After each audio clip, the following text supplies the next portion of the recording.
Oke, lanjut ya teman-teman, soal 7 yang mana di sini intinya pada bulan Februari itu PT Queen memperkerjakan pegawai baru di bagian akuntansi yang namanya itu Anita. Nah, Anita ini dia nggak dapat informasi lain selain informasi seperti bawah ini. Jadi ada dua informasi yang diperoleh oleh Anita. Jadi saldo akhir inventory untuk bulan Januari dan saldo akhir inventory untuk bulan Februari. Jadi ini tuh karena dia saldo akhir bulan Januari, berarti jadi ini ya saldo awal untuk bulan Februari. Dan ini dikasih tahu juga saldo akhir bulan Februarinya. Yang dikasih tahu itu hanya bagian WIP dan finish goods-nya aja.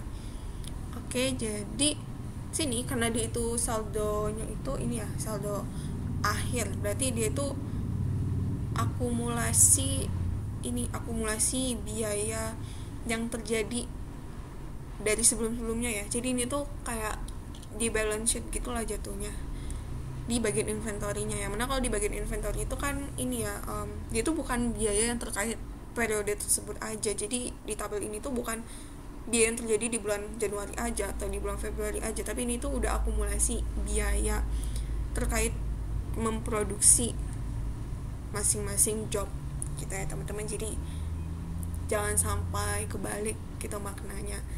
Oke, jadi di soal ini tuh kita diminta untuk hitung direct material yang dipakai selama bulan Februari, begitu pula untuk direct labor cost-nya dan juga FOH yang terjadi, dan terakhir kita diminta untuk nilai besar finish good itu berapa untuk bulan Januari. Jadi langkah pertama kita harus mengidentifikasi apa aja nih job yang ada ya, baik untuk yang di sini dan yang di sini. Yang mana untuk yang di 31 Januari itu ada job 21, 22, 23, 24, 25, sedangkan di bulan Februari tanggal 28 itu ada job 24, 26, 23, 25. Jadi kita sekarang itu mau mengidentifikasi status dari masing-masing job itu di awal bulan Februari dan di akhir bulan Februari ya, untuk mempermudah kita melakukan penghitungan gitu. Jadi di sini job 21 dan job 22 itu statusnya udah finish goods, berarti proses produksinya udah selesai ya. Ini bisa kita catat, dan karena di akhir Februari itu nggak muncul lagi nih tulisan si job 21 dan 22, oh berarti ini waktunya itu udah kejual gitu. Jadi kita bisa tulis sold. Lalu di sini job 23 itu WIP, berarti masih dalam proses. Sedangkan di sini dia tuh udah jadi finish goods, berarti prosesnya udah selesai ya, proses produksinya. Lalu untuk WIP ini job 24 masih WIP juga, berarti masih dalam proses ya. Lalu job 25 di sini WIP. Nah, di sini udah masuk FG, berarti proses produksinya udah selesai di bulan Februari akhir. Lalu di sini ada tulisan job 26, sedangkan di sini belum ada, berarti di awal itu dia belum ada saldo awalnya kan terkait job 26 gitu. Jadi di ini baru mulai proses produksinya tuh di bulan Februari gitu, yang mana di akhir Februari itu masih belum selesai, jadi masih ditulis di bagian WIP. Nah, baru kita mulai catat untuk soal yang pertama. Jadi diminta untuk hitung DM yang dipakai selama bulan Februari. Oke, jadi di sini kita identifikasi job mana aja sih yang ada proses produksinya di bulan Februari. Nah, dari seluruh job ini, karena yang job 21 dan 22 itu udah finish goods, berarti kan udah selesai proses produksinya ya. Berarti yang ada proses produksinya di bulan Februari itu hanya job 23 sampai 26. Jadi bisa kita tulis di sini. Nah, lalu karena data yang diberikan itu tuh bukan data DM, DL, FOH yang digunakan di bulan Februari aja, melainkan ini akumulasi ya di sini. Jadi kita harus mengurangi saldo akhir Februari dengan saldo awal Februari. Jadi tinggal kita salin nih untuk yang saldo awalnya, berarti kayak job 23 ini DM-nya 100, job 24 itu 80, lalu job 25 itu 70, job 26 kan belum ada ya, berarti 0.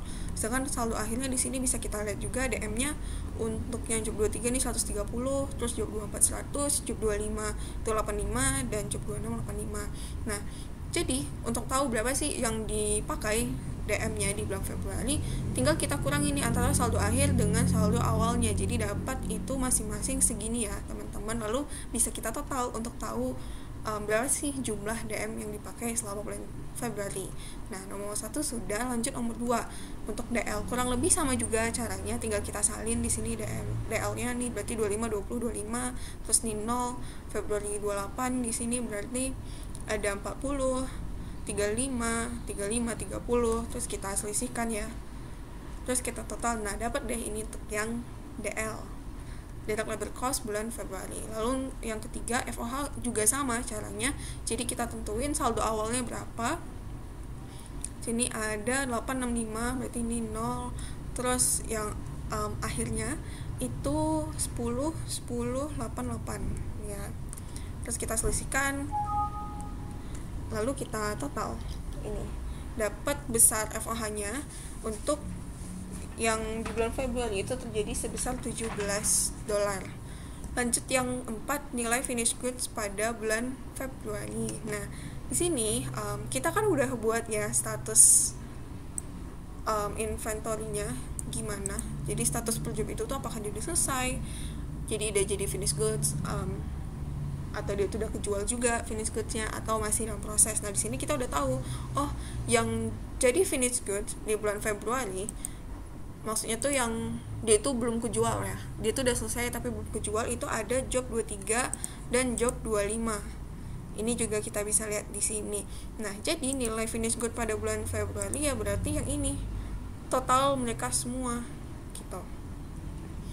Kita nggak perlu ngurangi dengan yang ini ya, karena kan nilai finish goods kan nilainya itu ya ini akumulasinya kan, akumulasi biaya yang terjadi selama proses produksinya gitu. Jadi tinggal kita jumlahin semuanya, jadi dapat besar finish goods itu 308 gitu. Jadi teman-teman harus bisa bedain ya. Jadi kalau yang nomor 1 sampai 3 itu kita diminta untuk yang digunakan selama bulan Februari aja, makanya kita harus kurangi dengan saldo awalnya.